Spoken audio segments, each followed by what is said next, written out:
श्री गुरुदेव दत्त. श्री गुरुचरित्र अध्याय 24. त्रिविक्रम भारती येथील श्री गुरूंचे विश्वरूप दर्शन भाग्य. श्री गणेशाय नमः. सत्यशोधक नामधारकाने सिद्ध मुनीला विद्यापना केली. महामहिम योगीराजे, तुम्हाला उदंड नमस्कार. आपल्या समागमे माझे महाभाग्यच. श्री गुरुचरित्राचा पुढील भागाचे दया करून सविस्तर निरूपण करा. तेव्हा सिद्ध मुनी संतुष्ट झाले व म्हणाले, वत्सा, श्री गुरुचरित्र ज्ञानामृत रसाने समृद्ध आहे. तू निष्कपट भक्त आहेस. श्री गुरुचरित्राचे अनुसंधान केल्याने साधक देवाच्या व गुरूंच्या निकटचा होतो. आत्मोन्नतीची इच्छा असलेल्या पुण्यात्म्याने श्री गुरुचरित्राचे रसपान अवश्य करावे. इत्यभूत ग्रंथाचे निरूपण मी अवश्य करतो, ते तू श्रवण कर. गाणगापूरच्या जवळ असलेल्या कुमशी नामक छोट्या गावात त्रिविक्रम भारती नामाचा त्रिवेद पारंगत व तपस्वी राहत होता. नित्य न चुकता तो श्री नरसिंह देवांची मानस पूजा करीत असे. श्री गुरु नरसिंह सरस्वतींचे गाणगापुरात वास्तव्याचा विषय व त्यांच्या अगम्य लीलाविषयी त्याला अवगत होते. पण मनातल्या मनात तो श्री गुरूंची निंदा करीत असे. श्री नरसिंह सरस्वती येथील हे एक दांभिक संन्यासी आहेत. संन्यासाश्रम स्वीकारून असे चमत्कार करून दाखविणे व पालखीत बसून मिरवणुकीत भाग घेणे हे योग्य नाही असे त्याला वाटत असे. आपल्या पांडित्याचा त्याला गर्व झाला होता व त्यामुळे तो गुरुनिंदा करीत असे. तो आपली निंदा करतो, आपल्याविषयी अपशब्द उच्चारतो. ह्या गोष्टीची सर्वज्ञ मूर्ती सर्वांतर्यामी श्री नरसिंह सरस्वतींना चांगलीच माहिती होती. पण ह्याविषयी श्री गुरूंनी कुणालाही काहीही सांगितले नव्हते. एके दिवशी श्री गुरूंच्याच एका भक्ताने गुरूंच्या लक्षात आणून दिले की त्रिविक्रम भारती त्यांच्याविषयी सर्वसमक्ष सर्वत्र त्यांना दांभिक म्हणून निंदा नालस्ती करीत आहे. पुढे श्री गुरूंना कुमशी ग्रामी निघण्याचा प्रसंग घडून आला. त्रिविक्रम भारती आपली निंदा करीत असल्याचा विषय राजाला सांगून त्या येथेला भेटण्याचा आपला विचार प्रकट केला. राजाने संतुष्ट होऊन श्री गुरूंच्या प्रयाणासाठी लागणारी सारी तयारी करून दिली व उत्साहाने त्यांना पालखीत बसून त्यांच्यासोबत तोही कुमशी ग्रामाच्या दिशेने निघाला. त्रिविक्रम भारती नित्यनेमाने इष्टदेव श्री नरसिंह देवाची मूर्ती त्यांच्या हृदयात ठेवून भक्तिभावाने मानस पूजा करीत असे. त्या दिवशी का कोण जाणे त्यांचे मन स्थिर झाले नाही. परिणामतः अनेक प्रयत्नांती देखील इष्टदेवाची मूर्ती त्यांच्या ध्यानावस्थेत स्थिर होऊ शकली नाही. म्हणून तो व्याकुळ होऊन चिंता करू लागला. मी कित्येक वर्ष तपस्या करीत आहे, पण आजच माझा तपोभंग का झाला असावा? माझ्याकडून देवाविषयी काही अपराध घडला आहे का? माझे प्रिय नरसिंहदेव आज माझ्या ध्यानामध्ये मला का बरे दिसले नाही? मी इतके दिवस ज्या धार्मिक अनुष्ठानांचे आचरण करीत होतो ते सारे व्यर्थच झाले का? असे विचार करीत पुढचा मार्ग न सापडल्यामुळे चिंता करीत तो फारच व्यथित झाला. आपल्या इष्ट देवता दर्शन देत नाहीत म्हणून शोकाकुल झालेल्या त्रिविक्रम भारतीला त्याच्या मानसपूजेत पालखीत आरूढ झालेले श्री नरसिंह सरस्वती मात्र स्थितिरूपात दिसू लागले. श्री गुरूंना पाहून त्याला खूप आश्चर्य वाटले. श्री गुरुजी त्याला त्याच्या इष्टदेवतासारखे दिसले. श्री नरसिंह देवताच आपल्याजवळ येत आहेत अशी भावना निर्माण झाली. तत्क्षणी त्याने श्री गुरु येत असलेल्या दिशेला धाव घेतली आणि श्री गुरूंच्या चरण कमलावर स्वतःला झोकून दिले. श्री गुरूंचे आगमन होत असताना तो प्रदेश पावन झाला. भक्तिभावाने त्यांना वंदन केले व वर उठताना त्याला दिसले की श्री गुरूंसोबत आलेले सारे त्यांच्यासारखे रूप असणारे व दंडकमंडलूधारी आहेत. गुरु शिष्यातील फरक त्याला दिसेना. आपल्याला भास होत आहे असे त्याला वाटले.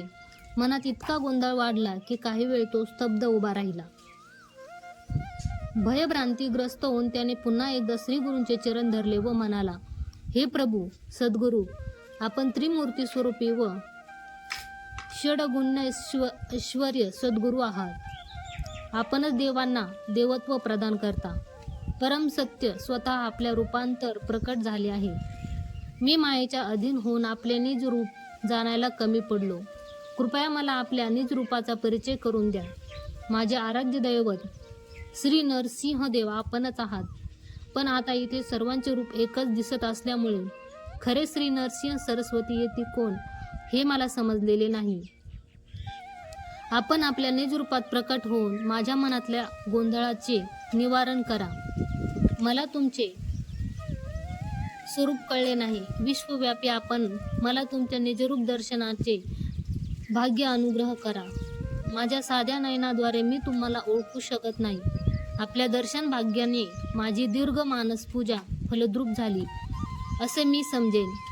मी मूढ मंदमती अल्पज्ञ आहे. वास्तव न कळता सत्यावलोकन न करता मायामोहाला वश होऊन आपण एक दांभिक संन्यासी आहात म्हणून लोकांसमक्ष निंदा केली.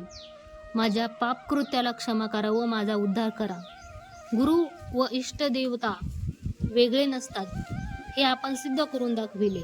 आज मला खात्री झाली की गुरु हा देव आहे व देव गुरु आहे. कारण इथे जमलेले सर्व श्री नरसिंह सरस्वती सारखेच एकरूप होऊन दिसत आहे. कोणाला वंदन करू, कोणाला शरण जाऊ हे मला कळत नाही. स्वामी, आपण सर्वत्र व्याप्त आहात आणि प्रत्येकाच्या हृदयात समान रीतीने विराजमान आहात. या गर्दीत मला सगळे सारखेच दिसत आहे. मी या क्षणी पूर्णपणे गोंधळात अडकलेला आहे. या गर्दीमधील खऱ्या श्री नरसिंह सरस्वती गुरूंना ओळखण्यास मी खरोखर असमर्थ झालो आहे. मी आपले निजरूप पाहण्यास उत्सुक आहे. तुम्हाला प्रत्यक्ष भेटण्याचे भाग्य मला लाभल्यामुळे माझा जन्म सार्थक झाला. हे स्वामी, अनेक बनून दिसणाऱ्या ह्या लोकांमध्ये मला आपले निजरूप दाखवा आणि मला या संसार सागरातून पार करा. श्री गुरूंना हात जोडून त्याने नमस्कार केला व मनपूर्वक प्रार्थना केली. तसेच नानाविध प्रकारे श्री गुरूंची स्तुती केली. स्तुतीने संतुष्ट झालेले श्री गुरु त्याला एकरूप होऊन दिसू लागले.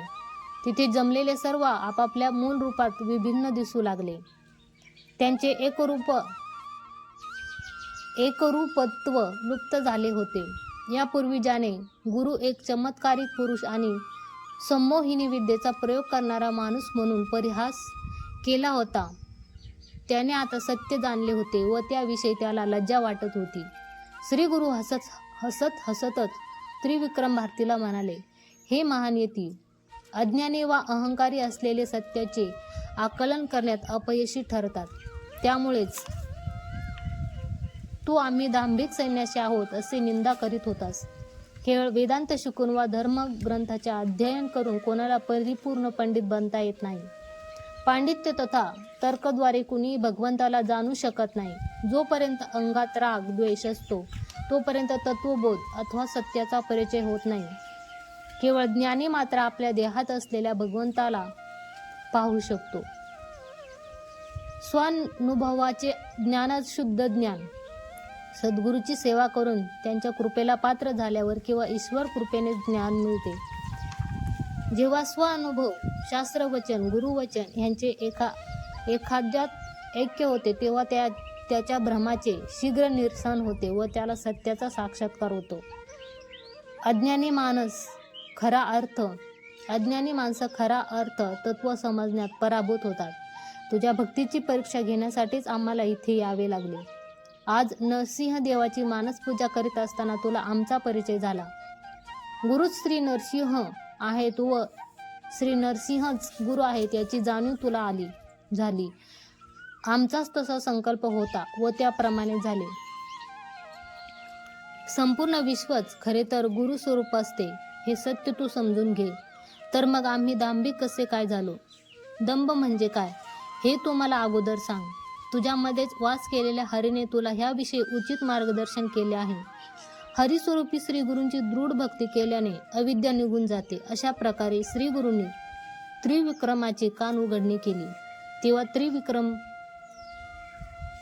तेव्हा त्रिविक्रम येथे श्री गुरूंना शरण गेला व निवेदन केले, हे सद्गुरुनाथा, आपल्या चरण कमलांना अनंत वंदन. माझ्यामध्ये अभिमान व अहंकार असल्यामुळे शास्त्रांतील गूढ व उपदेश माझ्या अंतःकरणात स्थिर होऊ शकले नाही. हा अल्पमती व अल्पज्ञानाचा परिणाम आहे. मायेने आवृत मी एक अविद्यारूपी ब्राह्मण आहे. असे असताना मी तुम्हाला कसे ओळखू शकतो? अविद्या नाश झाली तरच सत्याचा परिचय होतो. सत्याला कोणाचेही प्रमाणपत्र लागत नाही. दुजजन आपल्या ज्ञानचक्षुंनी परम व एकमेव असलेल्या गुरूंचा साक्षात्कार करून घेऊन दर्शनानंद घेतात. आपणच परमतत्व असणारे परब्रह्म आहात. आपणच अनंत परमात्मा श्रीमन नारायण मूर्ती आहात याची जाणीव नसलेला मी अज्ञानी होय. विद्या आणि तपश्चर्येतून मिळणारी योग्यता, ज्ञान, शक्ती हे बहु हानिकारक आहे. मी आपला सेवक असून माझ्या हातून घडलेल्या चुकीला क्षमा करा व मला मुक्ती द्या. गुरुकृपेनेच अज्ञान दूर होऊन गुरूंचा परिचय होतो. ज्योतिस्वरूपी त्रिमूर्ती करुणासागर, आपण आपले विश्वरूप दर्शन देऊन या मूढाला पुनीत करा. गुरु महिमा वर्णन व गुरुस्तुती करण्यास सहस्र जीवा असलेला आधिशेष सुद्धा विफल झाला आहे.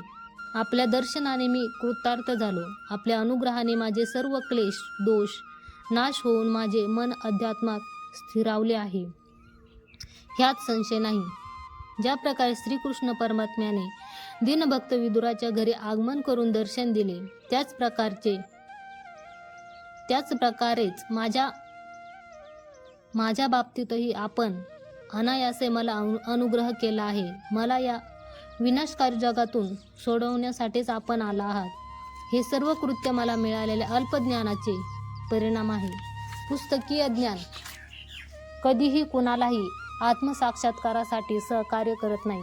शब्द व बुद्धी आम्हाला परमात्म्यापर्यंत पोहोचवण्यास मदत करत नाही.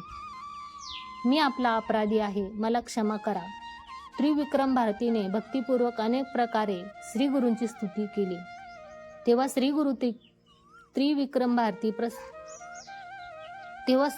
त्रिविक्रमावर प्रसन्न झाले व त्याला अभय प्रदान करून आशीर्वचन देत म्हणाले, प्रिय त्रिविक्रमा, तू आता व्यर्थ व्यथा करू नकोस. तू येती आहेस.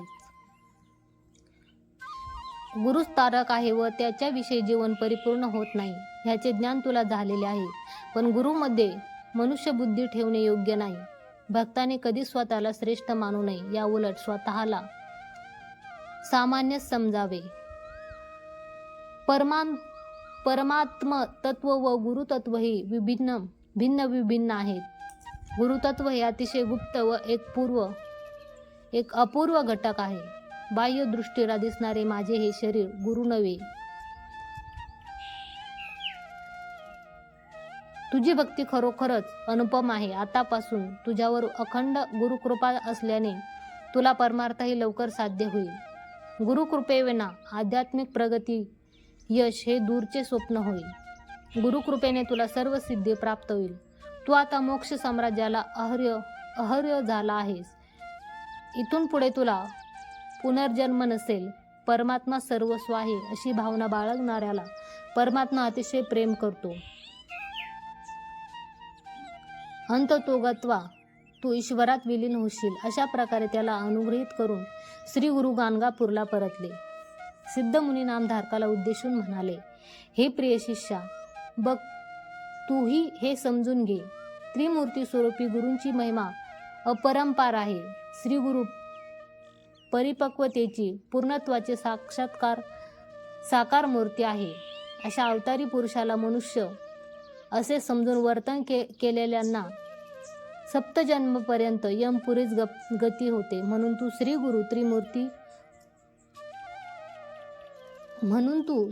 श्री गुरुच त्रिमूर्ती आहे असा मनात निर्धार करून त्याला शरण जाऊन त्यांच्या सेवेत निमग्न हो. गुरुभक्ती हीच परब्रह्मा शक्ती आहे. दैवहीन माणसाने गुरूंना शरण जाऊन त्यांचा आश्रय घ्यावा. गुरु शब्दच मूलतः निष्कपट आहे. गुरुच आमच्या सुख दुःखाला कारणीभूत आहेत. गुरुबोधाने साधक तत्वनिष्ठ होतो. हे संपूर्ण विश्व गुरु स्वरूपाने व्याप्त आहे. गुरुशिवाय दुसरे दैवत नाही. गुरुच्या पलीकडे व गुरुपेक्षा वेगळे काहीही नाही. या माझ्या वचनावर विश्वास ठेवून तू गुरुचरणी लीन हो. गुरु शक्तीच परमात्म्याची शक्ती आहे. शिष्यासाठी गुरु हा सर्वश्रेष्ठ धर्म असतो. गुरुसेवा हेच तुझे नित्य नैमित्तिक कथक होऊ दे व हीच दिनचर्या असू दे. गुरुसेवाच तुझा छंद असू दे. अनेक जन्माच्या पुण्यबळाने तुला कामधेनू स्वरूपी श्री गुरुचरित्राचे श्रवण भाग्य लाभले आहे. त्याचे भक्तीने सेवन केल्याने अनायासे चतुर्विध पुण्य पुरुषार्थ प्राप्त होतात, असा उपदेश शिष्य नामधारकाला केला. इथे परम कल्याणकारी श्री गुरुचरित्राचा 24वा अध्याय संपन्न होतो. श्री गुरुदेव दत्त. श्री गुरुदत्तात्रयार्पणमस्तु.